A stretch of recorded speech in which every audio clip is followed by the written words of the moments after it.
Welcome to Heads Up, the ISC Research series that keeps you informed of the latest trends happening in the international schools market. Let's get started with our episode. So welcome everyone. Thank you for making the time to join us today.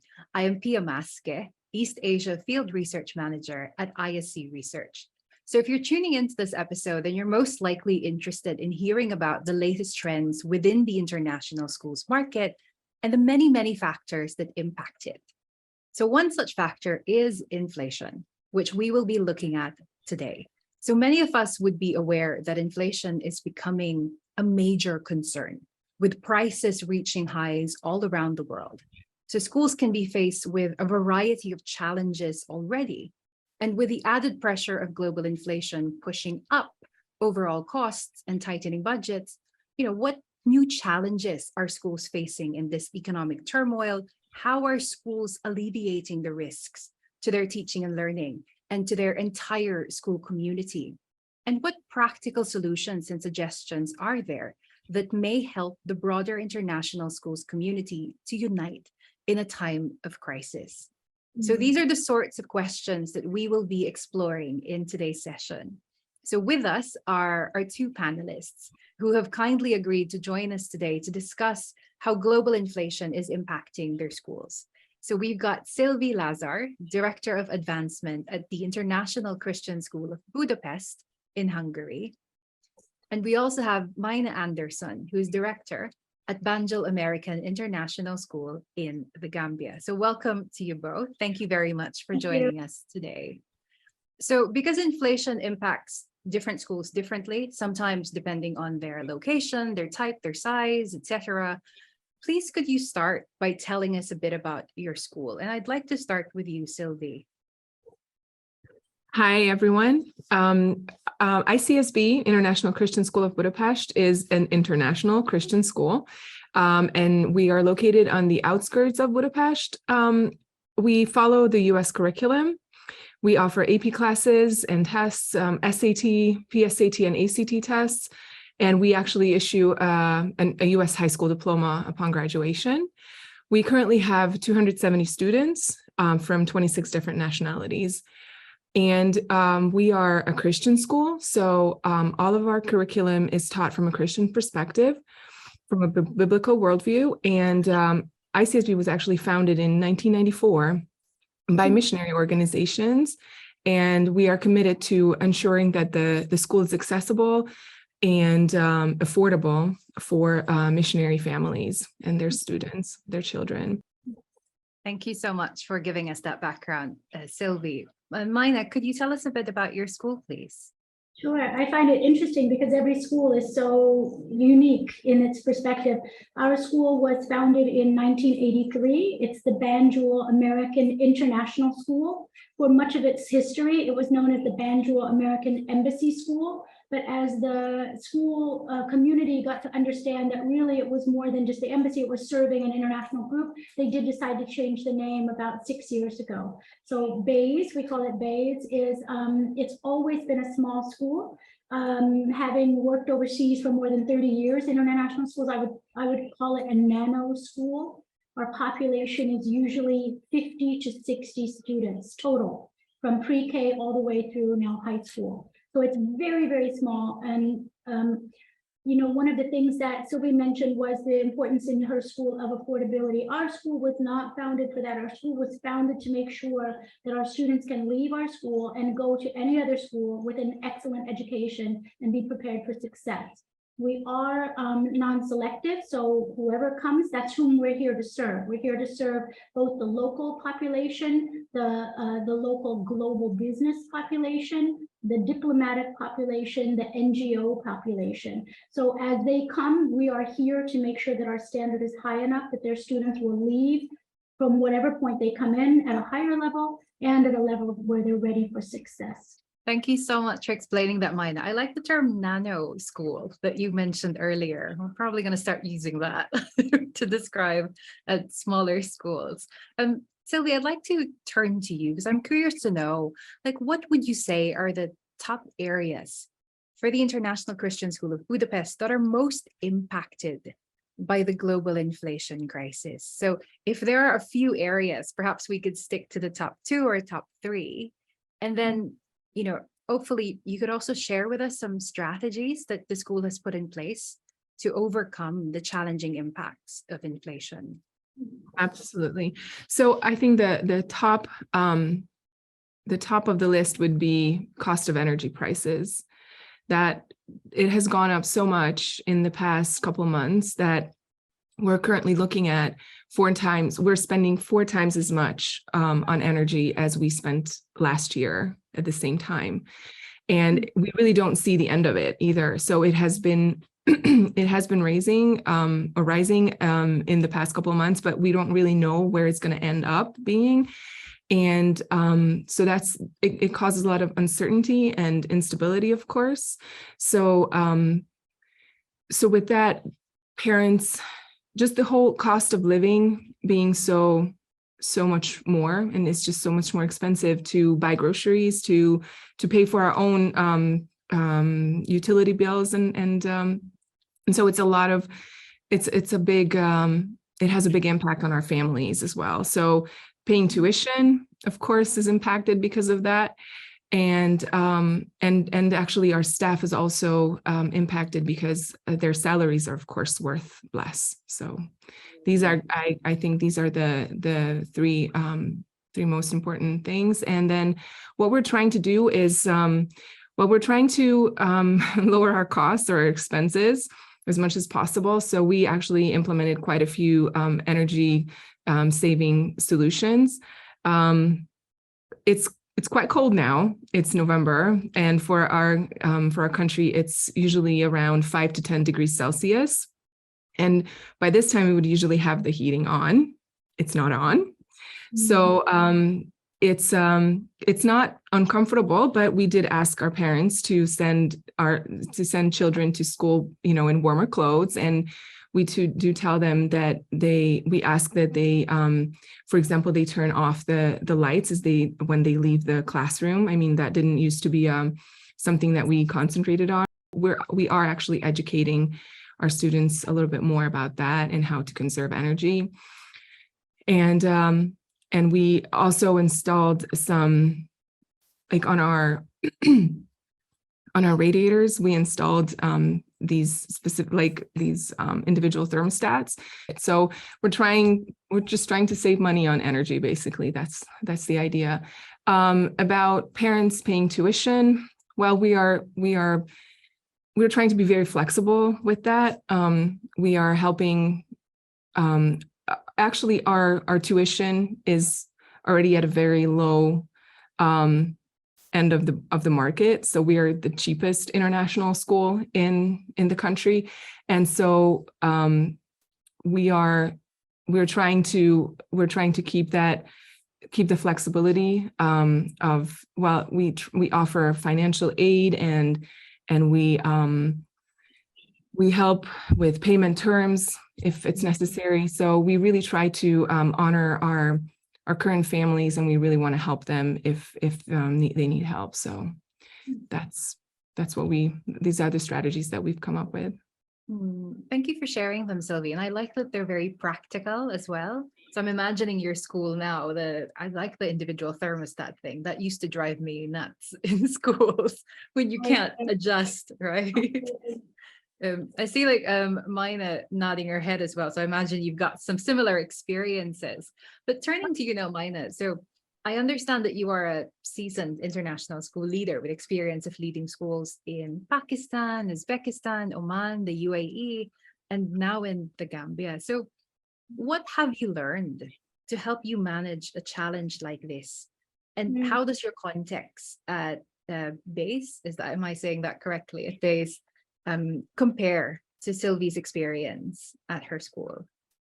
Yeah, first I wanted to give a shout out to Szilvi because, it's one thing I think I mentioned before we started, I had the windows open. I don't use air conditioning because I've asked my staff also to avoid air conditioning when possible. But when you have, 90% humidity and it's 100 degrees, it's really it's really a big ask. So, they do use air conditioning as needed, but I can't ever use air conditioning because I want to be leading in that. And I noticed that Sylvia is wearing a nice warm coat and scarf in her office, and I would imagine she doesn't have her thermostat turned up, because as a leader, if you can't follow the rules that you're setting, or you can't, exemplify what it is you want people to do, then there's no reason that you should be asking them to do it. So I firmly believe that. So good job, Szilvi. Opposite to what Sylvia said, our tuition is the highest. Our tuition is, probably 10 to 20 times higher than your average private school. And for the most expensive private schools, our pre-K tuition is going to be more expensive than their highest tuition for their highest category. So for so many people in the Gambia, we are just unaffordable. And there is always this discussion of, should we lower our fees to attract more people, offer a different program? And that actually happened in 1983. This school was originally Myna International School. And in 1983, the parents said, we're too small. Let's lower our tuition. Let's bring in more people. Let's get more West African teachers, become more in tune with what's happening. And by the end of the year, all of the original parents left. And they said the quality of teaching has gone down, the quality of care has gone down. And so instead of our school having a 50, 60-year history, we have almost a 40-year history, because it didn't work out when they did that. So, for us, when I entered the school 4 years ago, it was at a financial crisis. And my first email to the board was, when are we going to tell the parents we're going to close the school? Because we did not have enough money to get through the year. And there had been 4 to 5 years of just, over $100,000 deficits every year. When your budget is only $1 million, or less, that's just extreme. So the reserve was gone. There was nothing left. And it was time to really say to the staff and say to everybody, we're in trouble. And at that juncture, the board had a choice to make. What kind of school are we going to be? And they said, we want to stick to our mission. We want to deliver a quality education. And in order to do that, we have to raise the fees. They raised the fees substantially for employer paying. We have two categories: self-paying parents and employer-paying parents. And they raised the fees substantially for employer-paying. And they did it because they had to make the school be able to run break-even budgets. Okay. We had 2 unexpected years of great enrollment throughout COVID. So everybody suffered during COVID. For us, COVID was not an issue. We had very few cases. So we opened back up by October of 2020, face-to-face. So we had more people who actually came here so that their families could be with them, and so that they could go to this little school and feel safe. So, that helped us. And again, we're talking, that was a big year. We had 67 students that year. So 67 may still sound nano to everyone else, but you realize that that's 12 to 15 students more than normal, right? That's more than 20% increase. And we had had a budget that ran down to 30 kids. So for us, we had 2 good years. We built up our reserve, and now this year we're back down in a small year. And again, because we are so small and so nano, we have no control of our enrollment. It's as families come and as families go. And B, our enrollment, we can't really predict or make it grow, because we're so expensive that people literally just can't afford us. So it's a very niche market. It's very susceptible to enrollment changes. So it's really important and paramount that the board make sure that the tuition can support a break-even budget in any given year, and that when they have good years, that they are then buying resources. So last year, when we had a good year, that's the year we invested. We predicted that enrollment would be going down. So we invested in making sure that our campus, so we have an aging rented campus. We made sure that everything was working, was fixed. All the projects we needed to do came out of last year's budget. And the rest went into development funds, okay? This year, we will barely break even. We will be lucky if we break even. We will have to cut every single place, but we are committed to a break-even budget. Our staff are also committed to the school. So they took a 20% cut in 2020. It went back to a 10% cut, and it has not come up to 0%. But the staff understand we're not cheating. This is all we can offer, okay? So cost of living this year it has impacted them. The global crisis has impacted more our staff and our families. The school, because we knew we wouldn't have money this year, we really made sure we did our investment. We bought all of our stationery last year on the budget. We made sure we had it so that we're not having those, we're not as impacted by the inflation now. Okay, the things, we don't have, we're lucky, Szilvi, we don't have to worry about heating, right? Our energy costs aren't that much more. We need diesel for the kerosene, for the generator, but by and large, we're going to do okay.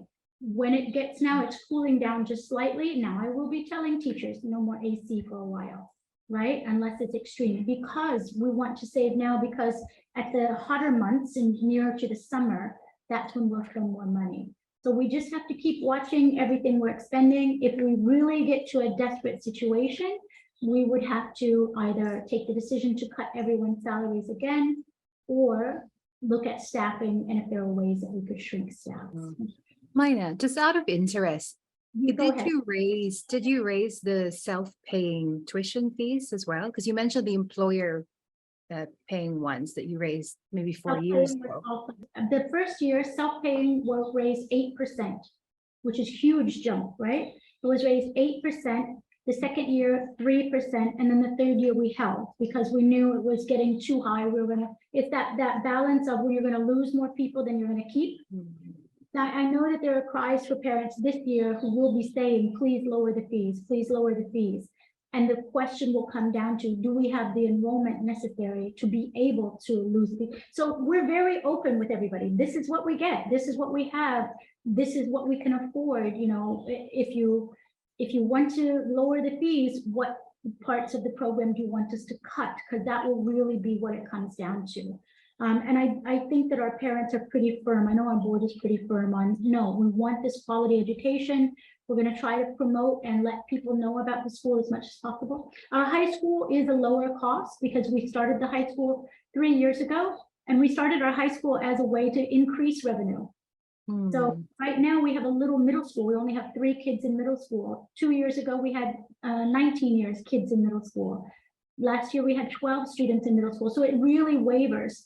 But we had 19 students in high school. Last year, we have 13 in high school. So again, if we hadn't opened that high school, our numbers would be even smaller.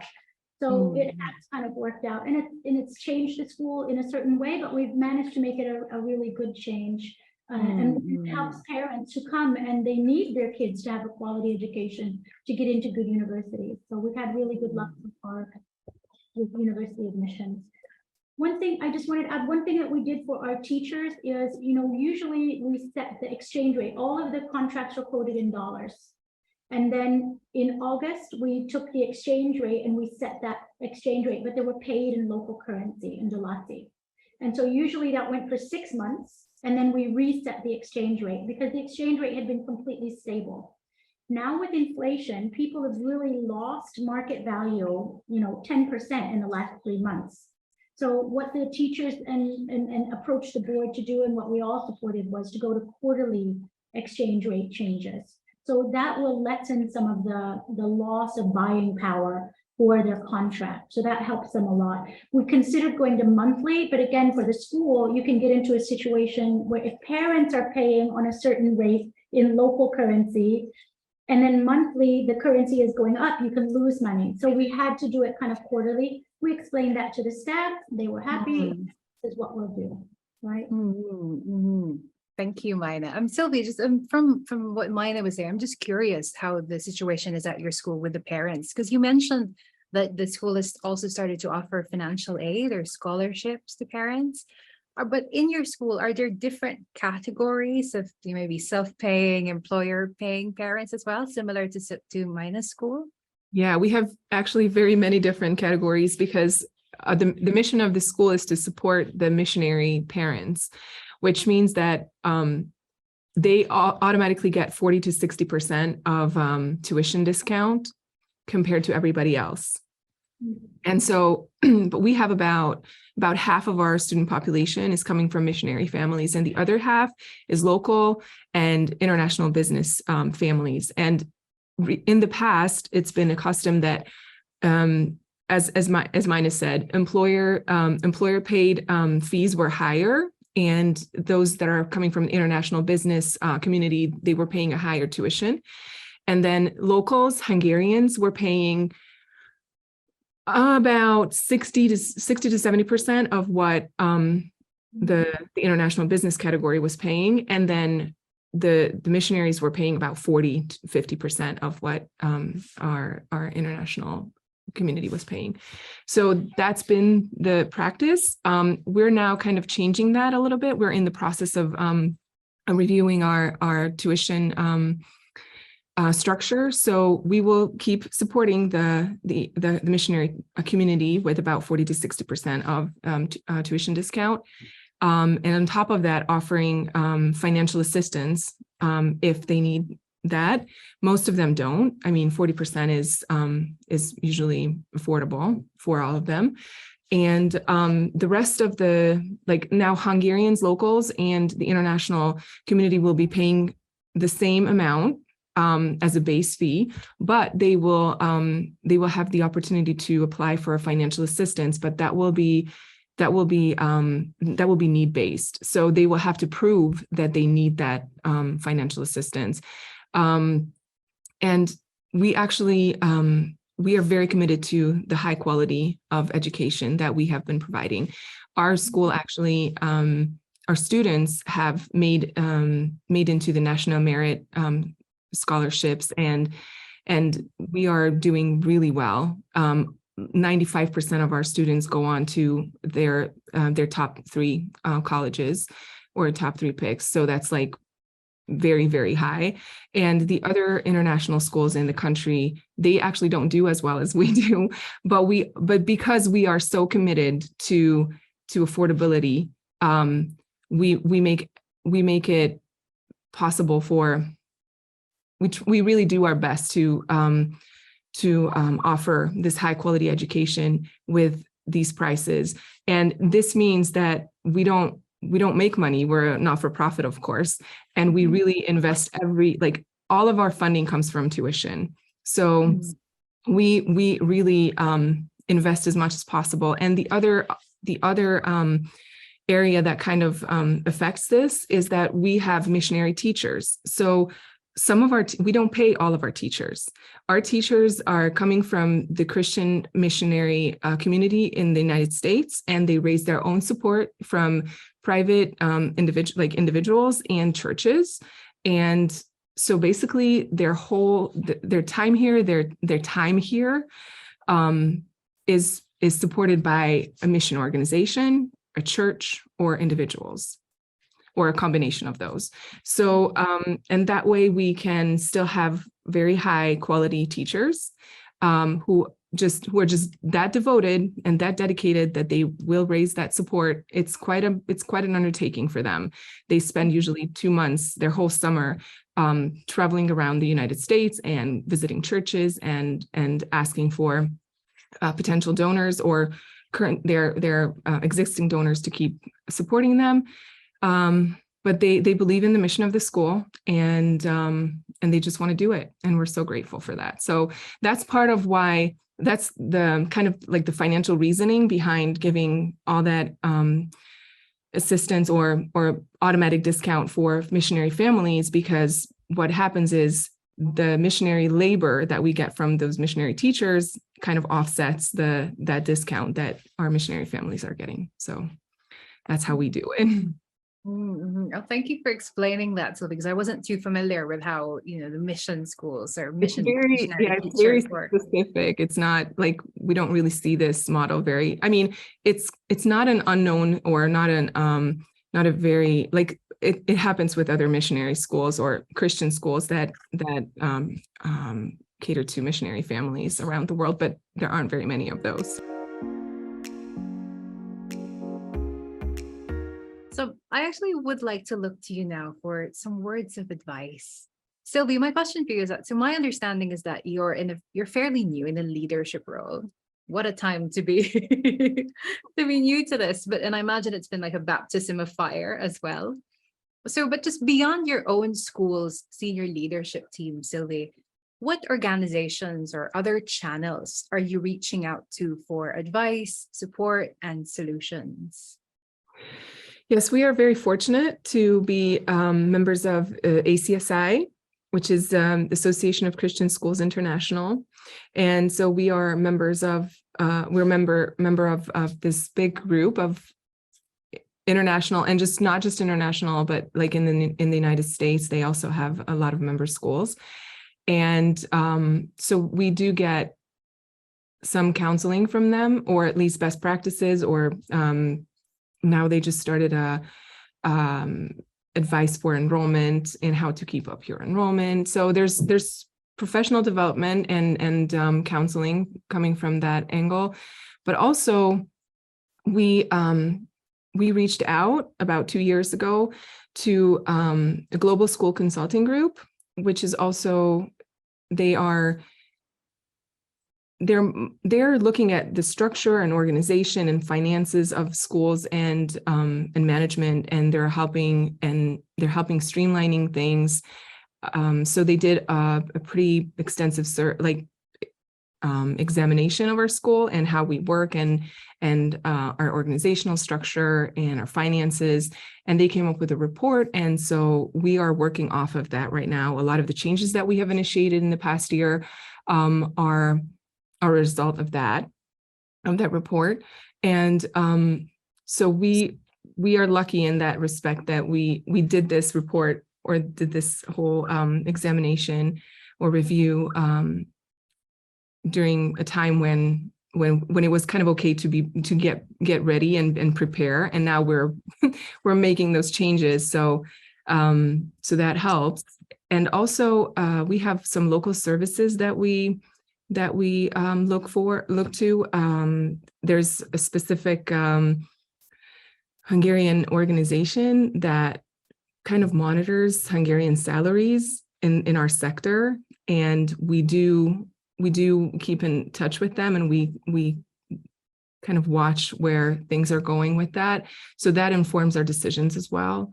And of course, there's a network of other international schools in Hungary, and we are really, there aren't very many international schools in Hungary. So, and in a way, we of course are competitors, but we are in somewhat different niches. So it's like, it's not, we're not like these really hard competitors. Our students play in the same athletic cups and stuff. So it's like we do meet, and it's kind of like a close-knit community in a way. And so our heads of schools are talking, and especially if this cooperation started during COVID, when we were trying to figure out what we should be doing, what the government is saying, what the international community is saying, what WHO is saying. So they started like this roundtable discussion about COVID matters. And then now with the war and how we respond to the war and the refugees, that continued. And now with all the inflation and all that, we do still reach out to them, and we just kind of try to figure out what everybody else is doing. So that helps, kind of gives us a more of a global, if not global, but definitely in the country ideas as to how to respond to these challenges. And of course, we're trying to tap into the local Hungarian school relationships that we have, because what happens with the Hungarian local schools, what the government is kind of directing them to do, that helps us as well. Because, for example, it's a very practical thing. We were going to have, the whole country was going to have a fall break at the beginning of November. The Hungarian government said no government funded schools, which is basically any public school in Hungary, will have this fall break. They will make the Christmas break 1 week longer. So everybody stays home for another week in January, so that they don't have to heat the school buildings during that time. And so they took away the fall break, and then they're extending the Christmas break. So that was something that we also considered doing, and we might consider doing in the future. For now, we haven't, just because it was like literally 2 days before our fall break started that they made this decision. So it wasn't something that we could do. But we just finished putting together our school calendar for the next year, and we actually factored that in, and we decided no matter where the energy prices go, it's probably better to make the Christmas break longer, so our building heating fee will be, substantially less if we don't heat the building in January for a week, that compared to if we don't heat the building in November or beginning of November.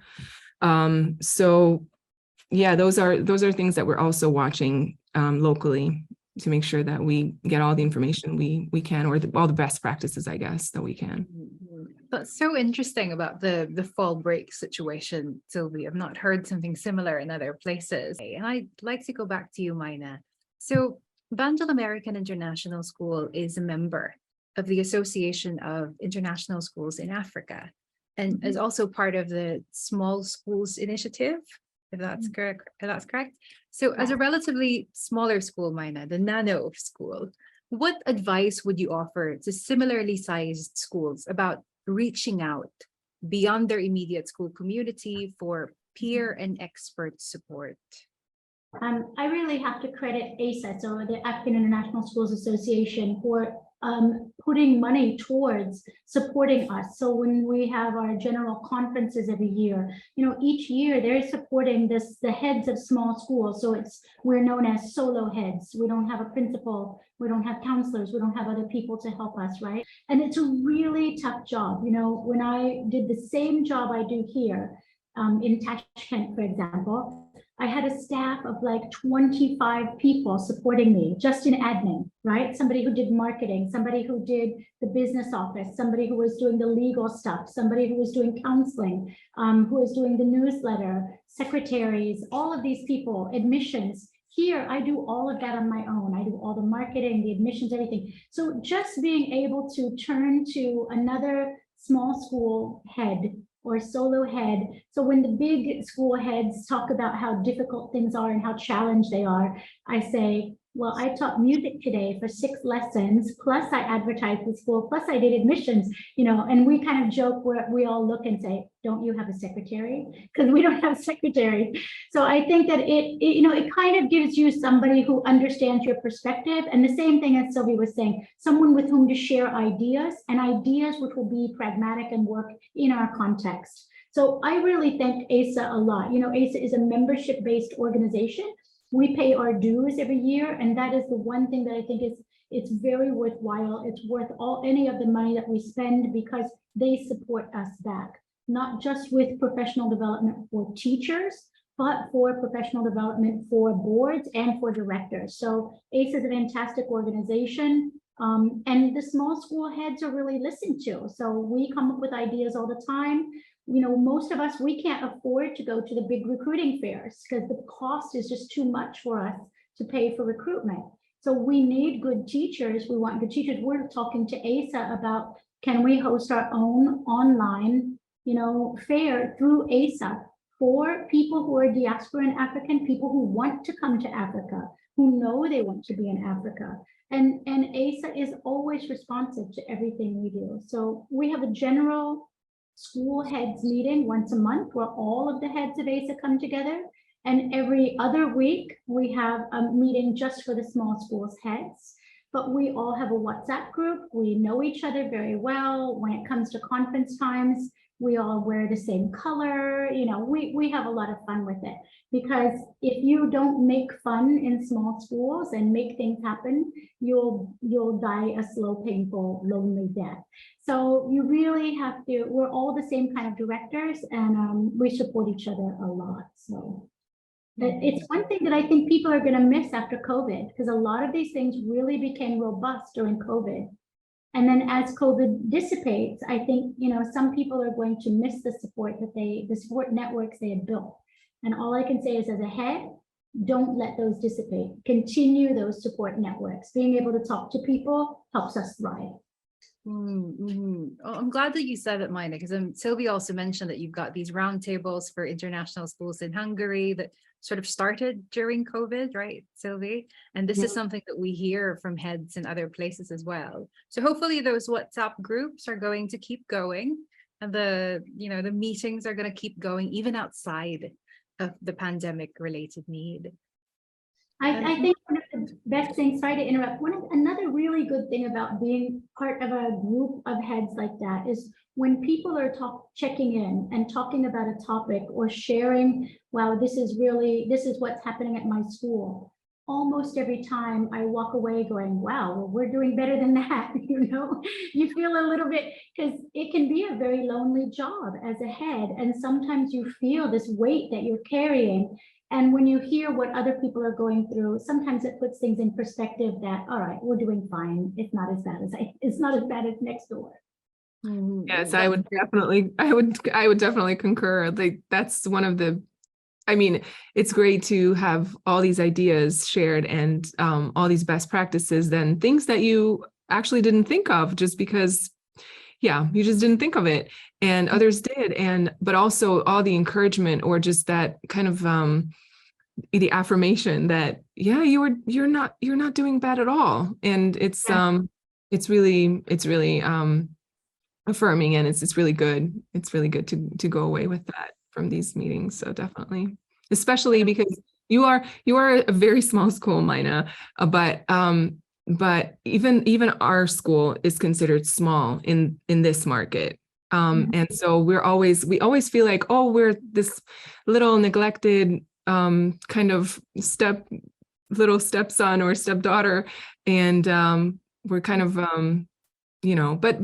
but really, when we leave these, when we go to these meetings and when we hear about what other schools are doing, they're doing the exact same things, or they're not that much, I don't know, more sophisticated or that much more advanced or ahead of us. And it's such an encouragement to see that and to know that we can do it on a much smaller budget. That's also encouraging. So yeah.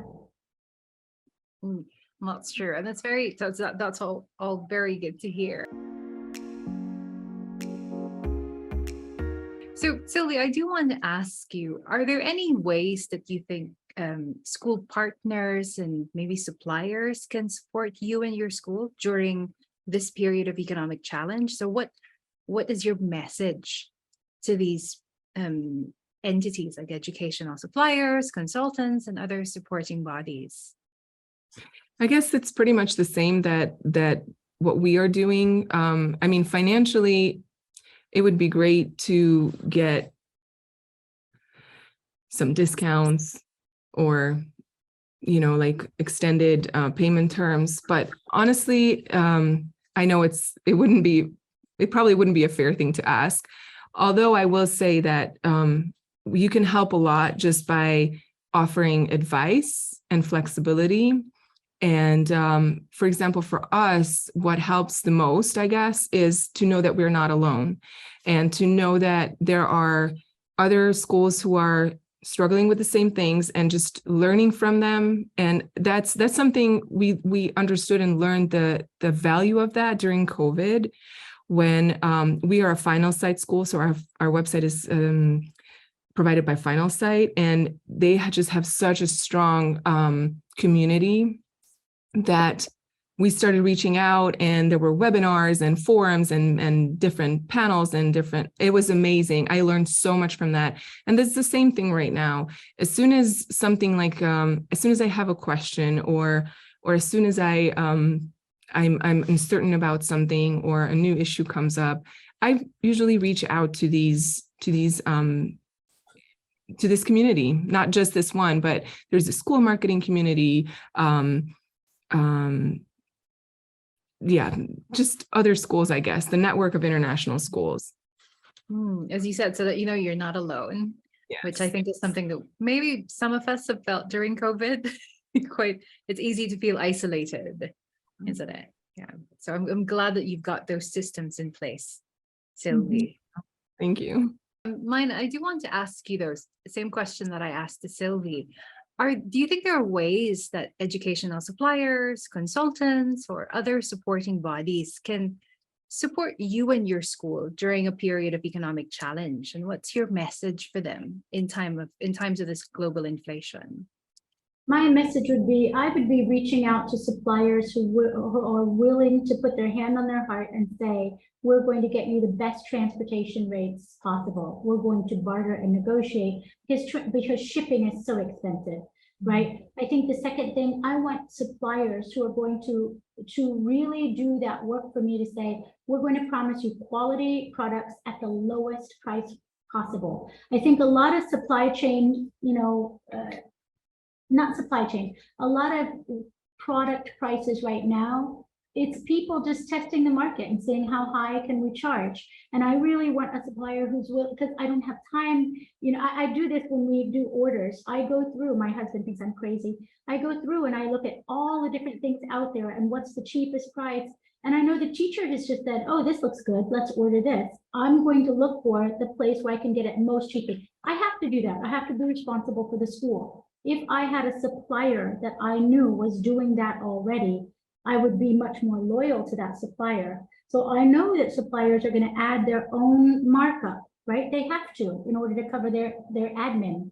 But if those suppliers can really put their hand on their heart and say, we are bartering for you. We're not going to represent this company anymore because we cannot get a good price for them.